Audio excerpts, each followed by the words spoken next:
Hey everyone, welcome to the Sneaker History Podcast, where we dive into the people, stories, and iconic moments that have helped make sneakers a global phenomenon. If you've ever told someone that you like their kicks, then you're in the right place.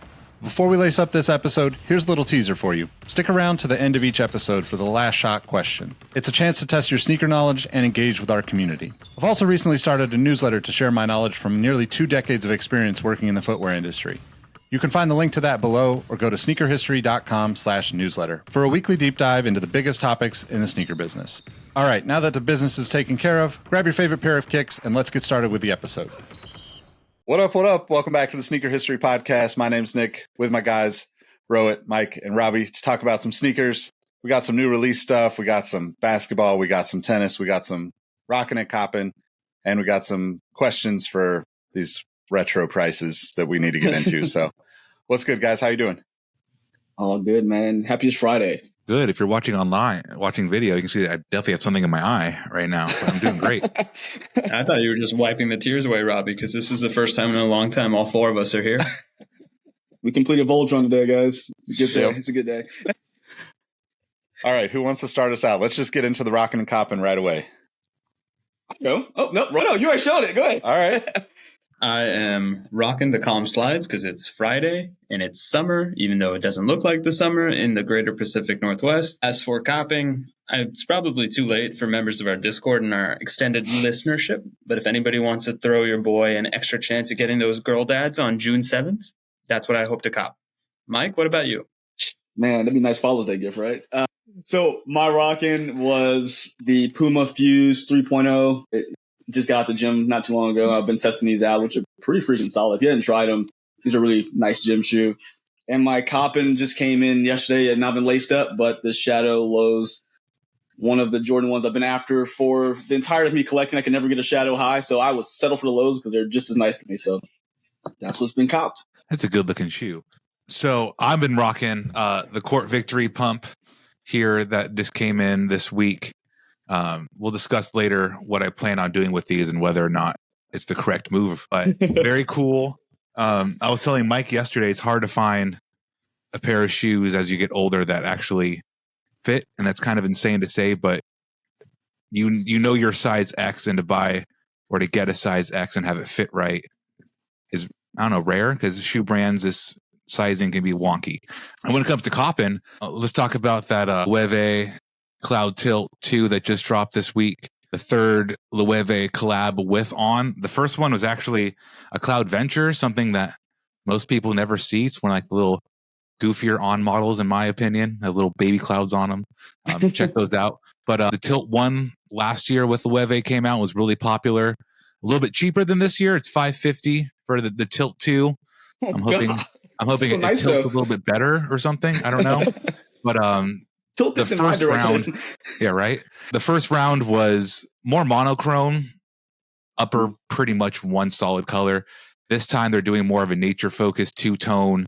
I saw like a green and a pink pair, not one shoe, but green, comma, like fuchsia looking color, and super clean. If you haven't been keeping up with your high fashion, Loewe's kind of been killing the game along with like Prada and Dior. Like Gucci and Louis Vuitton are kind of hurting right now with Loewe popping off, but seeing these sneaker collabs on these brands is interesting, right? Because I think an On Loewe is way more comfortable or wearable than like a Gucci Gazelle, and I know because I have a pair of Gucci Gazelles, and those shits are madly uncomfortable. Flex, look at the flex with them. It's interesting. Those are the wedding shoes. It's interesting to see though, like an actual purposeful collab with a super high, high fashion brand that you could wear to an amusement park, or if you wanted to. So wait, before we move off of that, we're gonna get off there. I can't remember, 'cause I was looking at the pictures too, Robbie. Are the uppers of that Tilt, are they suede patches on there? It looks like there's some portions of it. Yeah, okay. It I looks haven't really seen good. it in hand. I kind of hard to tell in the photos, but just imagery's great. There's great clothing.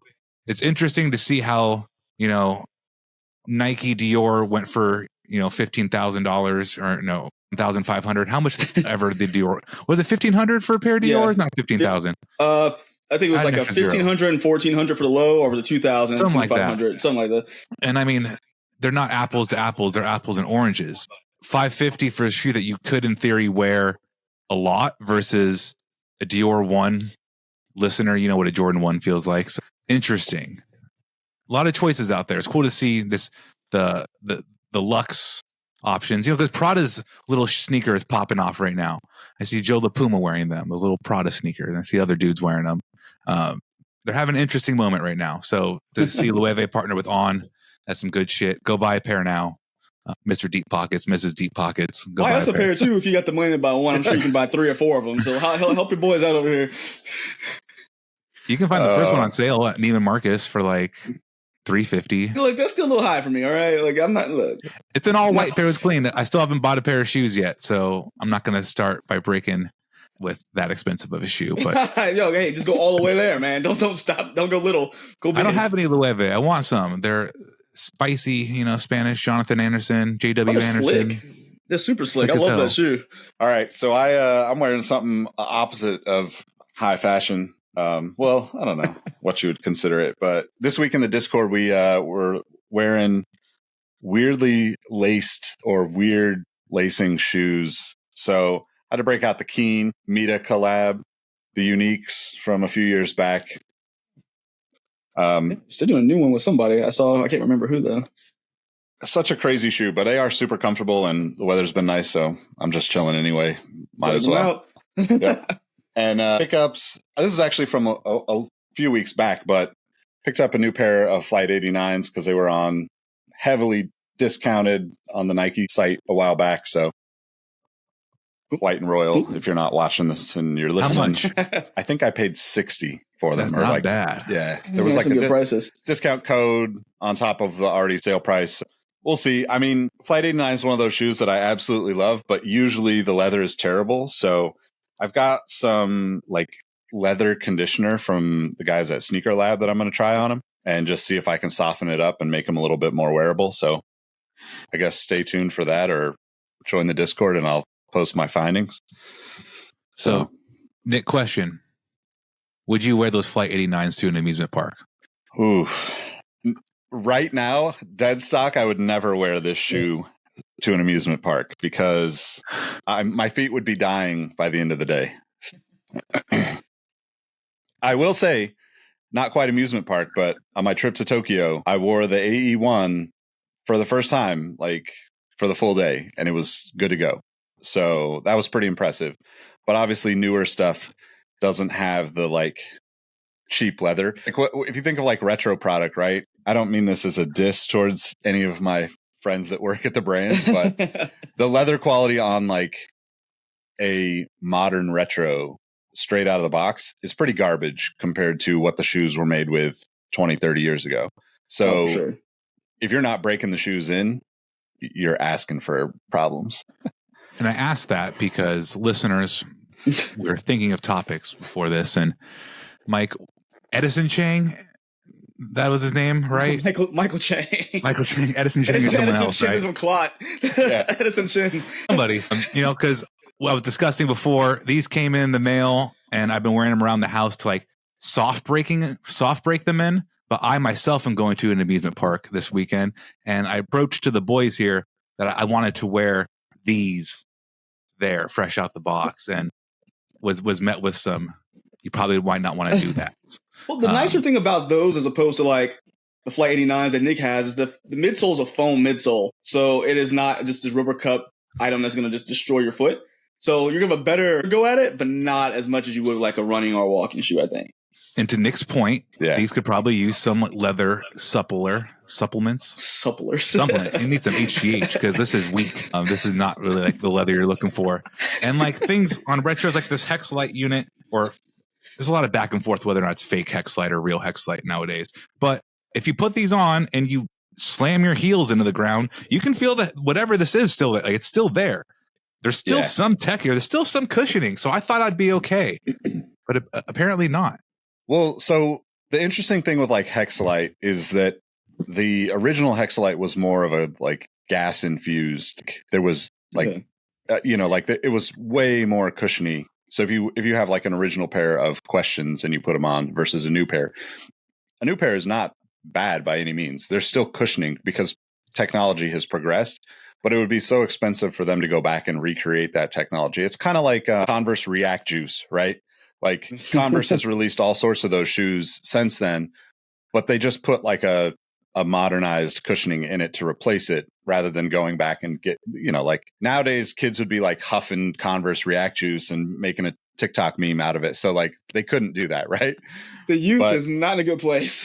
I think like to like the point of that, the leather conversation on retro product, that's the only part. Like I feel like you could wear those. The bottom of your feet would be fine, right? Like you'd be good on the cushioning side. I feel like probably I could say the same for the Flight 89s, but the toes are so stiff out of the box nowadays because like consumers want, like a clean looking shoe, which is not functional. So like if you don't have creases, your shoe has to flex. Otherwise, like you are going to, you're going to feel that leather pushing back. So they do it for a reason. It makes sense because they want people to have fresh looking shoes, but that also takes away from the wearability of them because people are now buying, back in the day.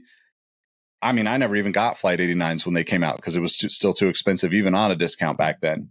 But like I would have got one pair of shoes back then. So like, it would have been something that you were going to wear. Nowadays, people are going to wear the shoe one day and then they're going to wear 50 other shoes or 20 other shoes. So you're not getting that same kind of depth out of the wears, I guess. Is my theory at least. No real break-in times now. Yeah. No, there is no concept of a break-in time because to Nick's point, how often do you go in between wearing shoes? And it's definitely a different generation because I think we all came from the school of thought that once you bought a new pair of sneakers, they were essentially tied to your feet for the first 3 to 6 months. If you were lucky, you may got another pair. But yeah, it's very much a first in, last out situation. Yep. So maybe it's just getting older. Listeners, let us know. Because I see people, young people, especially like under the age of 18, wearing shoes that I'm like, man, my feet could not stand in those cooked Air Force Ones or those Chucks. Or I saw somebody running in a pair of Air Max 270s, like legitimately running. I'm sorry, what? Crazy. Yeah. But I maybe overanalyze what I'm going to wear for like a long period of time just because I think my feet are going to hurt. So my brain makes my feet hurt. So I overcompensate. Mike, you can probably talk to this. You've been wearing a lot of shoes like those Asics and Mizunos with super meshy vamps, right? Super meshy toe boxes. And like, you don't feel any pushback on those. Like, would that be something you would wear to an amusement park? Yeah, it's hard to go back. So, I mean, I had one sitting next to me, but like, if I had the choice between this and this, I'm wearing the Saucony mesh all day because like I don't have to worry about anything pinching on me. And when it comes to break-in time for these, I put them on, went to the grocery store. They were perfect right after that. Like the foam was a little stiff to start with, but ready to go. I didn't have to go wear them 20 times to hope that the insole warmed up to me. I would definitely go with something like this because they're perfect in between firmness and soft. Like I would never wear Ultra Boost to walk around a theme park. Your lower back will start hurting. It's just too soft. Your heels will start dropping down. Wear something that has a little bit of pushback. I mean, even if you did a running shoe, like something it sounds crazy. People are probably gonna disagree with me left and right, but I like to like just walk around casually in like performance running shoes too. Like something like maybe a plate. They don't have to be a carbon plate, even if it's a plastic plate, just because it has that rigidity to keep my foot in the right place, but also it is soft enough to go for a long time. So that's kind of my school of thought on when I walk around a crap ton because I did that back-to-back days at SeaWorld and the San Antonio Zoo. So both days I ended up wearing the Pro Grid Triumph on both days. Solid. Yeah, I agree. I mean, I'm also kind of like a little bit more on the soft side. Maybe it's just because I'm even older and, but like, I think I have like a couple pair. I have a pair of the, the Nitro DV82s that I run in, and I have a pair that's just more casual. And then I have like a pair of Triumphs that I keep pretty much by the door. It's like, that's kind of like if it's going to be a long day out, I'm going to wear that. If I'm like on a shorter trip, I actually wear pretty much the last couple of months I've been wearing like Reebok Classics, but I have like an insole, like a super cushioned insole in them that is, just levels up that shoe. Like it's just a hard foam bottom with no cushioning. So putting an insole in there is like game changer. That shoe's super comfortable with that in there. So I think that's Rohit, like the other side of it. I feel like you're the only one of us here that would purposely wear a basketball shoe or some type of like shoe like that. So Purposely. what's your choice in this situation? Where are you taking Sonya to the zoo or something in? It's something we kind of touched on, and I'll expand on it a little bit deeper. My new sneaker obsession is finding the perfect pair of beaters. And those beaters are essentially right now for me the Field General 82s. And that's only because they kind of have a retro aesthetic that in my mind, I can justify tearing to shreds because that's part of the allure of the retro aesthetic. Now, that being said, we all know that the tech back then wasn't necessarily made for the dainty feet that we all have now as 30 plus somethings. So I'm trying to mature as a sneakerhead because the less often I wear some of those basketball sneakers that you mentioned, Robbie, in my mind, I can justify a longer shelf life for them. But every now and then, if the kid is there, and I mentioned this with the Kobe girl dads, it's like if I need to stun on people, if there's like a daycare event and a lot of us are Nike employees, that's probably the most consistent time I try to bring out some heat because dirty little secret about working in the sneaker industry. Sometimes people judge you exclusively on the sneakers that you wear and they treat you better. And it's a delicate balance that you kind of have to thread the needle with. So for every 10 wears at the Field General, I'll throw a Kobe 4 in and just kind of stun on these hoes. It's funny. I do the same thing at school events when I go to our kids' school. I'm like, you don't know me, but you got to know my shoes before we leave. And it's terrible. I'm going to be a cool sneaker dad. CSD. That's what you can call me. It's a weird dad thing, apparently. You're not getting the government name. I've listened to one too many Kendricks over the last couple of weeks, so you're not like us.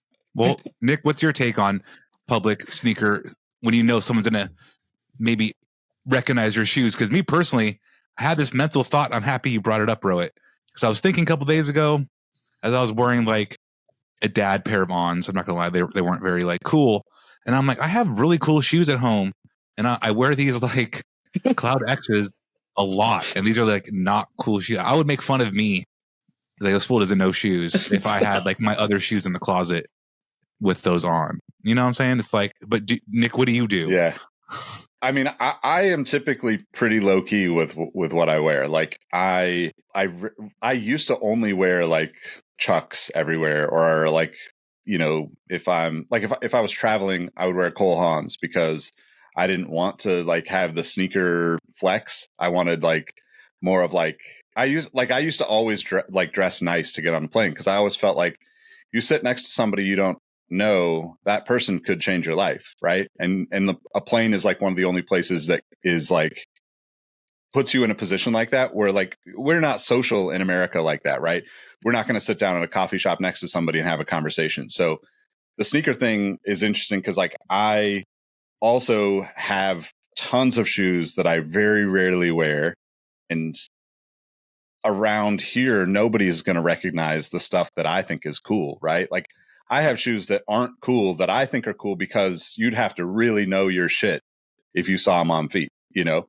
And so like if I'm going to like a sneaker event or something, like I usually pick something that's kind of generic and just hasn't been around for a while. So it's like, you know, I'll just pick an old pair that I have to wear. And, you know, like, but like if I was going to, I mean, I don't have the cool, I don't have the dad thing going on. I don't have to worry about the CSD.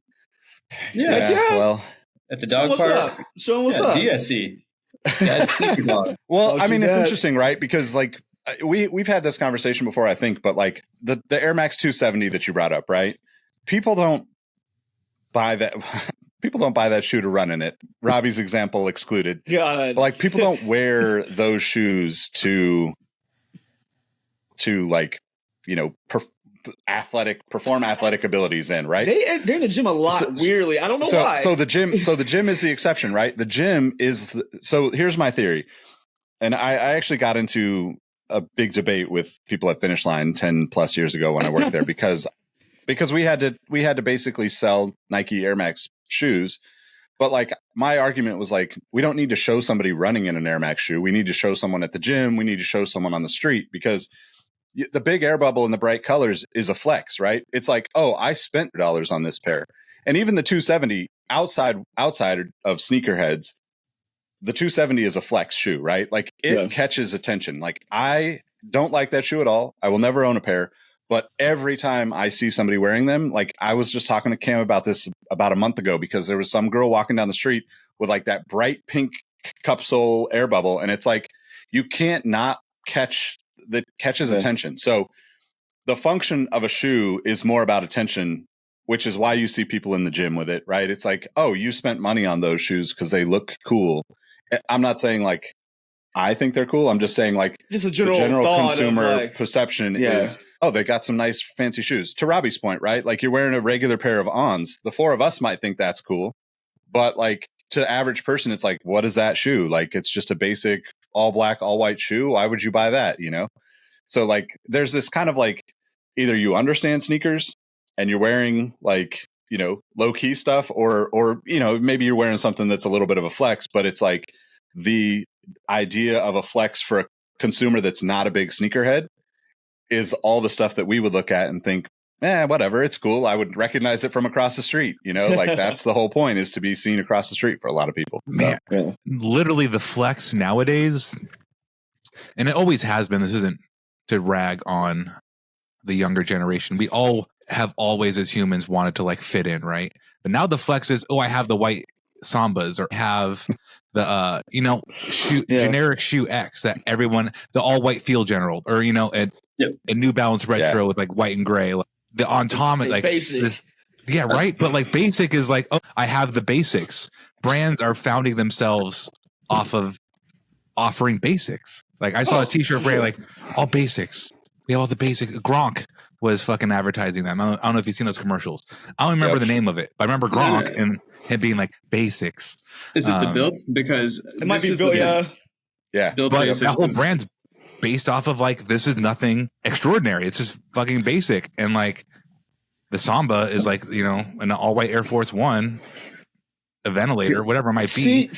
Is all this like... Now, I was going to say this. Here's my convoluted segue of the episode, right? You talk about basics and you talk about this. The first thing I think of, and I'll use the mention of Gronk as the crude tie-in, Tom Brady roast. That always reminds me of Norm Macdonald performing at some roast, and I think it might have been the Bob Saget one.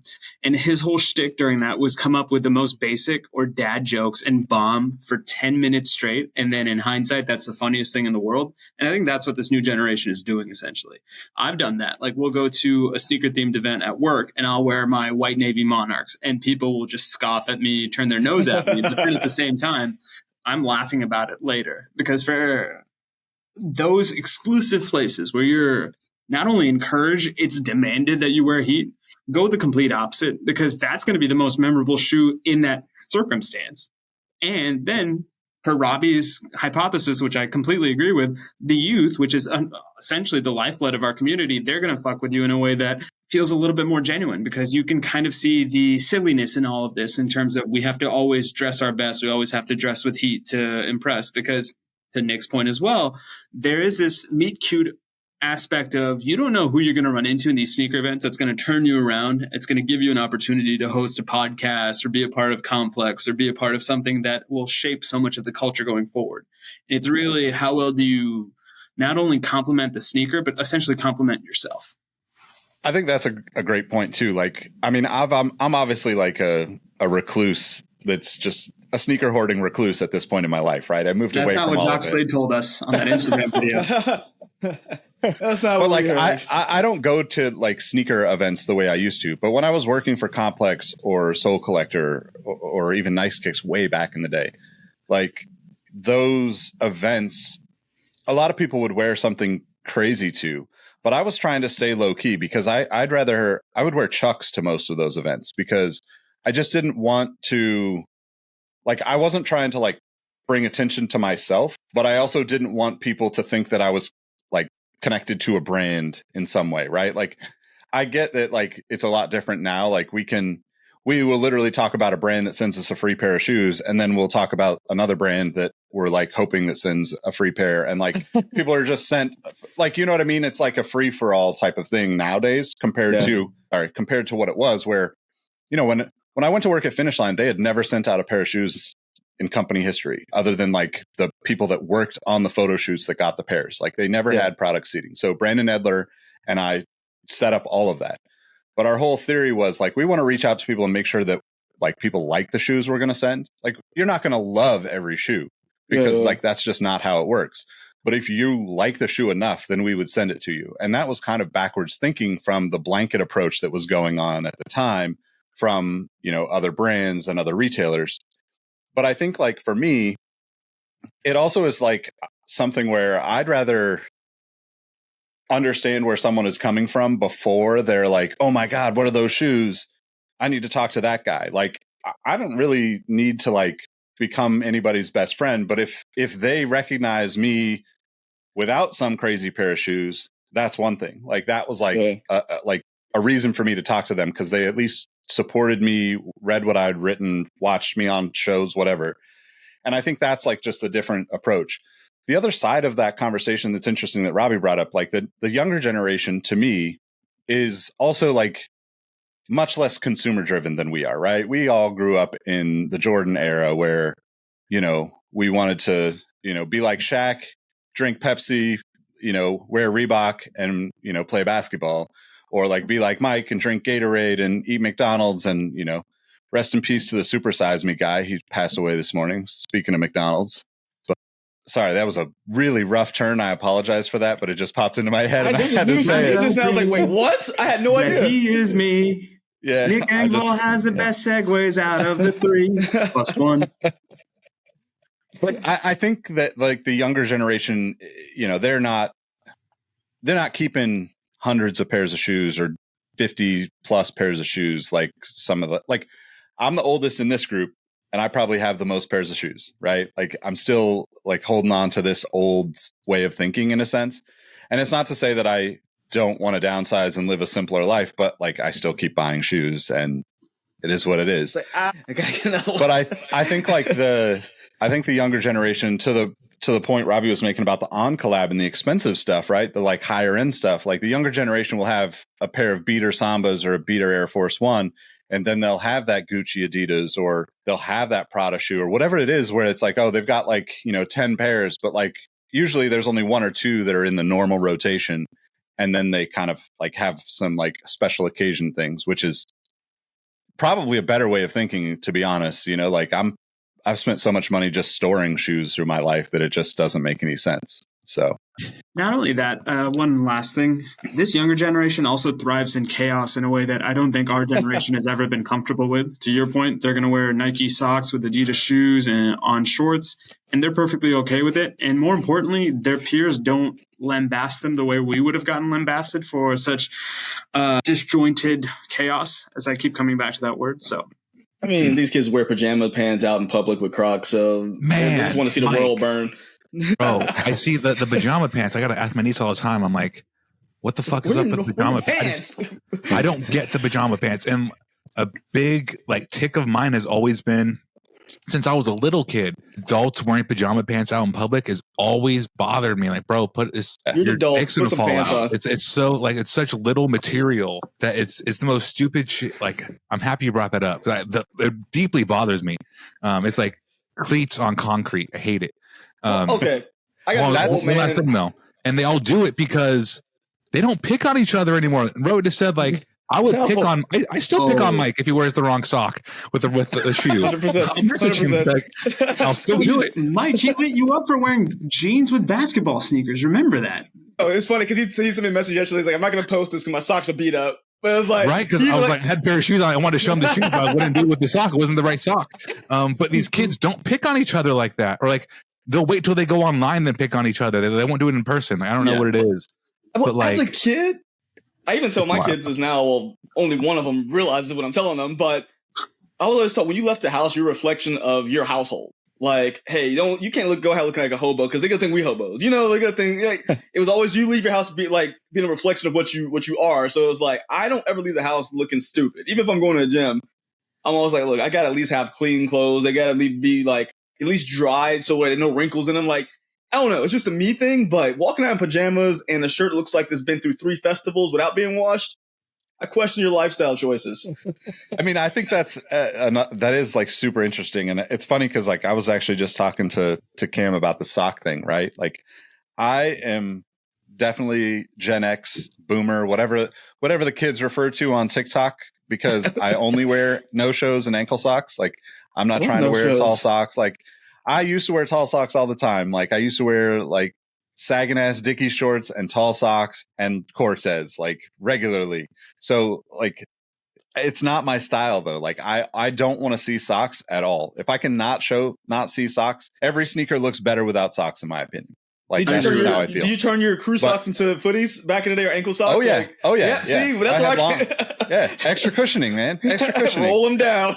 Yeah, but I think it's interesting because like what I also did not understand at 15, 17, 20 years old, whatever age you want to point at, is that all the shit that kids do right now has already been done, right? Like, Oh yeah. You know who wore like mid-calf and high socks?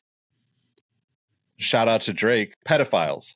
All the weirdos in the park that like didn't like, you know what I mean? Like that's just how it was back in the day. Shots fired everywhere. There goes our Canadian audience. Oh, Sorry, we get a diss track. Oh, we get a diss track. Come on. Whoa. I guess ultimately what we're trying to say, kids, is if you're going to bully somebody, do it in real life. Because if you do it in the cyber world, it leaves a paper trail. And then you're asked, say it to my face. You don't like my ankle socks? Say it to my face. Don't put your Twitter fingers out there. Come on. Speaking of beef, that just made me think of, did you guys happen to watch Saturday Night Live this last weekend? No, I haven't.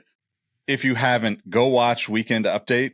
Michael Shea and Kendrick beefing. Oh, I saw that when they switched. Yeah. Oh my god. I did see that on dying. Michael Shea was like, you can see on his face, he was like, "Whoa, no, this is too far. I don't want to go to." All right, enough picking on the kids. No, but one step further, they won't even hate on you online. They'll send you a meme that hates on, like they'll send a meme in like they motherfuckers subtweet were No, ankle they sock. talk about you with things I don't know. They start speaking a whole different language. I'm like, what does this mean? Like, at least call me stupid to my face. Like, please help me. Hey, you want to know what the worst thing from like the, I would say, youngest generation that's active online? AIDS. That's what they say when something is disgusting. AIDS. I thought you meant like no, these like if I didn't like these, I'd say these are kind of AIDS, but it's cool. Like, whatever. Here's the thing. I just kind of wrap my head around the concept of mid, and now you're going the other way? Yeah. Wait, you want those mids? Riz. Hold on. Yeah. I've got something to say. I found out they're called Gen Alpha, and then there's something called Skibbity Toilet, and don't know what that is. Tried to look it up. That scarred me. So at the end of the day, when we're done with this episode of Old Men Yelling at Sneaker Clouds, listeners, tell us what Skibbity Toilet is. We're asking for a friend. I'm scared. I don't want to know. Like, that's a question of the episode. Let us know. Hell's a skippity toilet. What the? Well, I mean, this gives us like 5 minutes on this. So Gen Alpha, I just learned that was a term last week also, Rohit. I didn't know what they were called. But the Jordan 17 Low Lightnings, $300. That's not for Gen Alpha. It's definitely not for Gen Y, X. That's someone throwing money in the skippity toilet. I don't know. But that's for millennials and up, man. That's officially like, it's for millennials and boomer, like millennials and. It's someone with a 401k because you got to have one to be affording that shoe. That's what it's for. Not just that, but the design is so maximalist. There's a lot going on. I can't see anybody legitimately under the age of 30 being like, I rock with that shoe. And I rock with that shoe. I like it. I'm not paying the price tag, but like, I generally cannot see anybody under the age of 30 being like, that's the sneaker I want. Right? I mean, they won't have to worry about it because apparently there's only 10,000 out there. So maybe to your point though, like the like we're generalizing a lot, right? And I would agree that we're probably spot on to like the number of people that just choose to wear beater Air Force Ones or just choose to wear Sambas. But I think that there's probably still those people that are Gen Alpha that are like, I just want to wear something that's weird and different. And maybe the $300 Jordan is that for them. I mean, I 100% agree with you. I'm playing devil's advocate because like I should be the one that wants that. I watched Michael play in those shoes, you know, like counterpoint.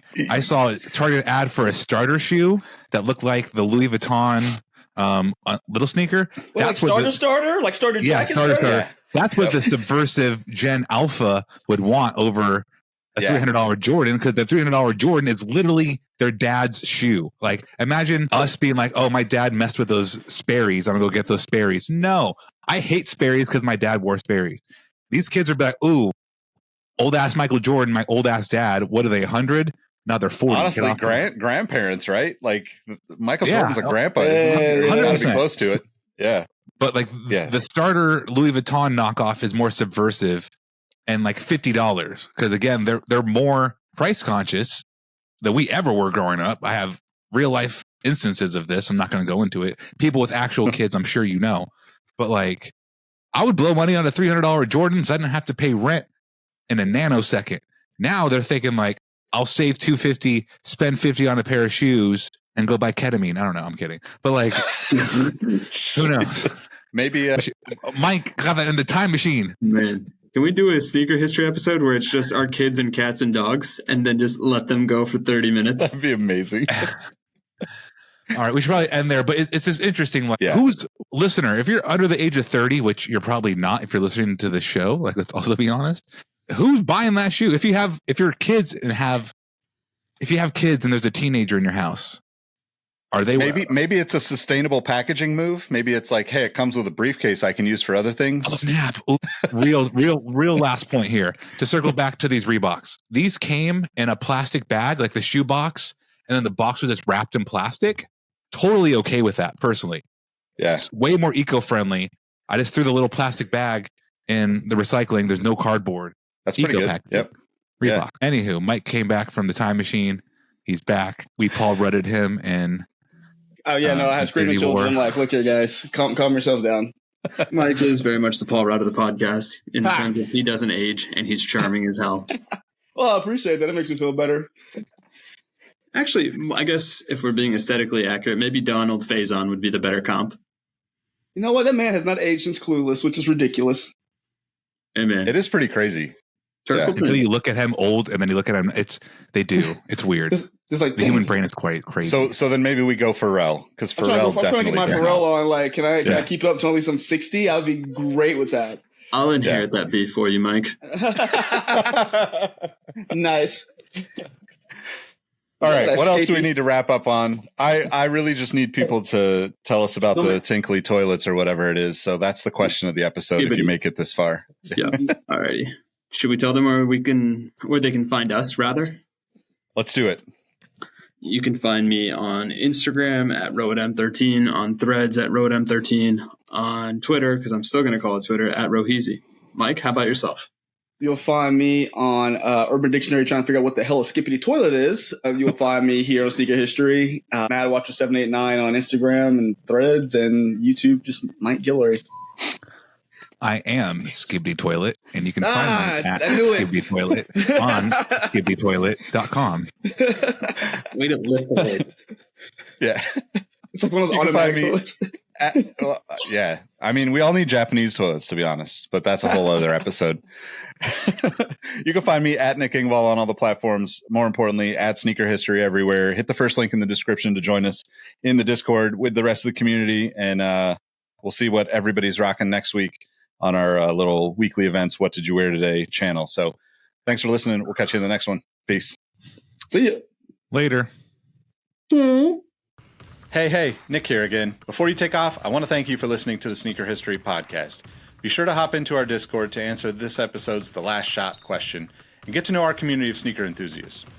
If you'd like more insights on the trending topics in the sneaker world, I've also recently started a newsletter to share my knowledge from nearly 2 decades of experience working in the footwear industry. You can find the link to that below or go to sneakerhistory.com/newsletter. And last but not least, tell someone you like their kicks today. You never know how far a simple compliment can take you, and we all know how good it feels to be on the receiving end of some appreciation. Thank you for all the support, and we will catch you on the next episode. Peace.